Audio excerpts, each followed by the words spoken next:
Hey guys, ఈ ఊరికి నేను కొత్త. ఇక్కడ రెంట్ కి ఏదైనా హౌస్ దొరుకుతుందా? ఎక్కడి నుంచి వచ్చినావ్యా నువ్వా?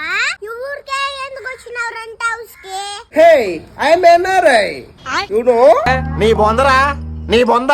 బాబా ఎన్ఆర్ఐ అంటే మే ఓడే ఎన్ఆర్ఐ రా.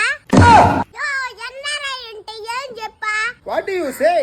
ఏమై I say what is NRI?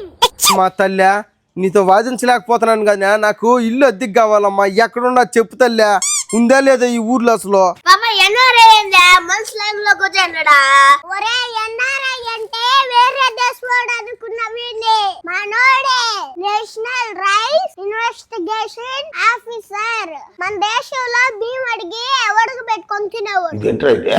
అరే నీ అబ్బా, భలే కనుక్కున్నామా నువ్వు.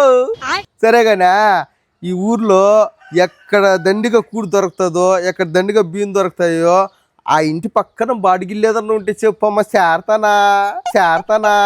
ఎవర్రా పాపాడా? ఓ ఎన్ఆర్ఐ మా ఇల్లు బాడికి కావాలంట. ఎన్ఆర్ఐకి ఇల్లు రెంట్కి కావాలా? పాపా మన ఇల్లు రెంట్కి ఇచ్చేద్దామ్మా. 20,000 బాడికి చెప్పేద్దామ్మా. మనం పోయి అరే ఇంట్లో 2,000 ఉందామ్మా. 18,000 లాభం వస్తుందా? మా వాడు అవతారం చూడు మా, వాడికి 20,000 బాడికి ఇస్తాడా? పాపా ఎన్ఆర్ఐ అన్నావా? అడక తిన్న ఎన్ఆర్ఐ. ఏమో, కొన్ని బియ్యం ఉంటే పెట్టమ్మా, వెళ్ళిపోతానా. చూసినావా, వీడికి ఇల్లు బాడికి ఇచ్చినావనుకో ఇదేని పరిస్థితి. పోలా అదిరిపోలా. మో సంచి చిరిగిపోయాది మా, బొచ్చులో కొన్ని బియ్యం పోసి ఇచ్చేమ్మా, వెళ్ళిపోతానా.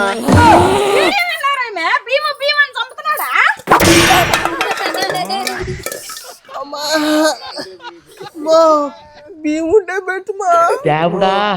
కొన్ని బియ్యం అన్నా పెట్టుమా. మో బొచ్చెత్తుకొని పోతున్నా, బియ్యానికి మళ్ళీ వస్తా.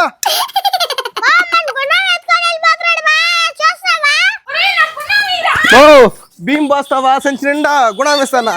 మో బియ్యం పోయమా.